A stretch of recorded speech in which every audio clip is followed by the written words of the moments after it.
اور 8-9 جانور جو ہے نا وہ فری میرے باڑے میں بھی کھڑے ہیں، اور اس کے علاوہ ان میں سے جو میں نے ہر سال قربانی پر سیل کیے ہیں وہ ان سے الگ ہیں، ان میں سے، اور اس کے علاوہ جو ہے 1-2 جانور میرے ایکسپائر ہوئے ہیں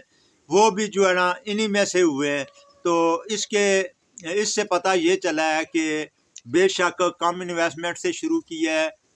لیکن کہاں فائدے والا ہے۔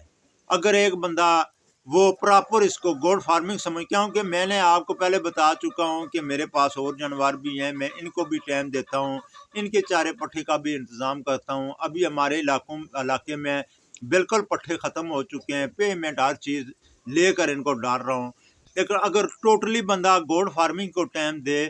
تو میں کہتا ہوں کہ اس میں نقصان نہیں ہے، اس میں فائدہ ہی فائدہ ہے۔ اس میں دیکھیں کہ اگر آپ کے پاس پیسہ اتنا موجود ہے، آپ ٹوٹل 10 بکریوں سے شروع کرتے ہیں، وہ 10 بکریاں جو ہے نا وہ ایز اے فیکٹری آپ کا کام کریں گی،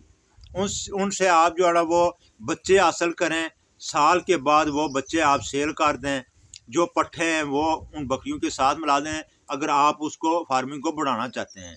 تو اس میں برکت بھی ہے اور پرافٹ بھی ہے۔ تو اس سے ظاہر ہوا ہے کہ اس میں گوڈ فارمنگ میں فائدہ ہے، نقصان نہیں ہے۔ ابھی آتے ہیں نقصان کی طرف، کہ جن بھائیوں کا یہ کہنا ہے کہ اس میں بہت زیادہ نقصان ہے اور اس میں فائدہ نہیں ہے، تو ان کو میں بتاتا ہوں کہ نقصان کی وجوہات کیا ہیں۔ نقصان کی وجوہات صرف آدمی کی اپنی غفلت ہوتی ہے، اپنی سستی ہوتی ہے۔ اس میں کیا ہے کہ آپ اگر اپنے جانوروں کو ٹائم نہیں دیں گے، ان کی خود نگرانی نہیں کریں گے، ظاہر ہے کہ پھر آپ نے نقصان کی طرف جانا ہے۔ تو اس میں خیال رکھنے والی باتیں کون سی ہوتی ہیں جن میں عموماً بے احتیاطی برتی جاتی ہے؟ اس میں یہ ہوتا ہے کہ ابھی بکریاں تو آپ نے لے لی ہیں، لیکن آپ کو پرافٹ اس کے بچے ہیں۔ جب بچوں کی پیدائش کے وقت، ان کی ڈلیوری کے وقت آپ ان کے سر پر نہیں کھڑے ہوں گے، ان کا خیال نہیں رکھیں گے اور ان کو اچھی کیئر نہیں کریں گے، تو ظاہر ہے انہوں نے ایکسپائر ہونا ہے بچوں نے۔ تو اصل پرافٹ جو ہے نا وہ بچے ہیں۔ اس میں غفلت کیا برتی جاتی ہے کہ عموماً کیا ہوتا ہے کہ رات کے وقت جو ہے وہ باڑے کے اندر یا کمرے کے اندر بکریاں بند ہوتی ہیں، تو وہ گبن بکری جو ہے نا وہ رات کو جو ہے نا وہ جب بچہ ڈلیور کر دیتی ہے، کیونکہ ٹائم تو کوئی اس کا تعین نہیں ہے نا کہ اس نے دن کے وقت ڈلیوری کرنی ہے۔ رات کے وقت جب وہ بچے کیا ہوتا ہے کہ ماں کے نیچے، کیونکہ بچہ جب پیدا ہوتا ہے بالکل نومولود بچہ، تو اس کو آج کل سردی کا موسم ہے تو سردی لگتی ہے کہ اس کے ساتھ جو ہے نا وہ جالے وغیرہ لگے ہوتے ہیں، ان کی جب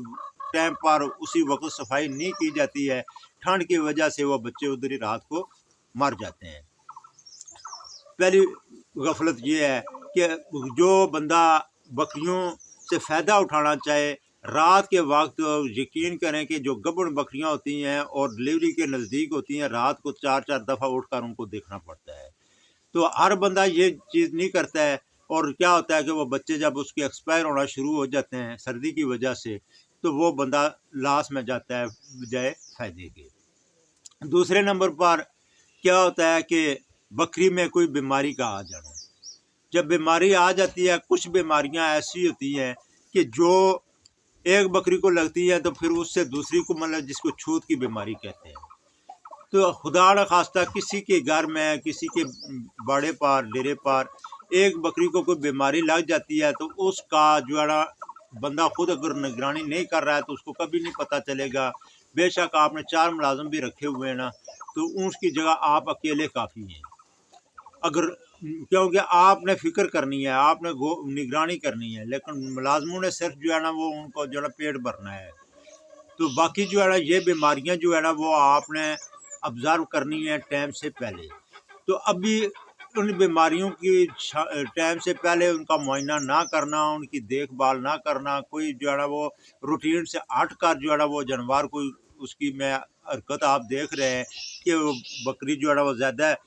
بار بار جو ہے نا وہ اٹھ بیٹھ رہی ہے، یا وہ چارہ اچھا طرح نہیں کھا رہی ہے، پانی نہیں پی رہی ہے، تو یہ چیزیں آپ نے خود آبزرو کرنی ہے۔ جب بندہ ان چیز کی نگرانی نہیں کرتا ہے تو بکری وہ بیماری دور نکل جاتی ہے، بر وقت اس کا علاج نہیں ہو سکتا ہے، تو وہ نقصان کی طرف چلی جاتی ہے۔ اور سب سے بڑا پوائنٹ ہے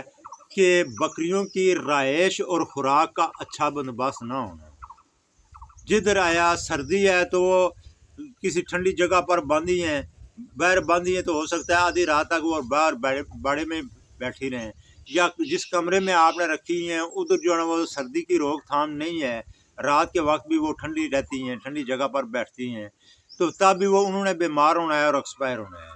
اور دوسرے نمبر پر جب ان کو خوراک اچھی نہیں ملے گی تو خوراک اچھی نہ ملنے کی وجہ سے ایک تو ان کا جو ہے نا وہ جو بھوک ہے وہ پوری نہیں ہو سکتی ہے، وہ پیٹ بھر کر نہیں کھائیں گی تو ظاہر ہے انہوں نے کمزور ہونا ہے، جب کمزور ہونا ہے تو کمزوری آخر ان کو جو ہے نا وہ بیماری کی طرف لے جائے گی۔ آخر جو ہے نا کیا ہوتا ہے کہ اچھا خاصا جانور جو ہے نا وہ آپ کمزور کر کے کوڑیوں کے بہاؤ وہ فروخت کر دیں گے، تو آپ یہ سمجھیں گے، یہ گلے شکوے کریں گے کہ بکری میں فائدہ نہیں ہے۔ تو اس لیے یہ ان 4 پوائنٹ ہوتے ہیں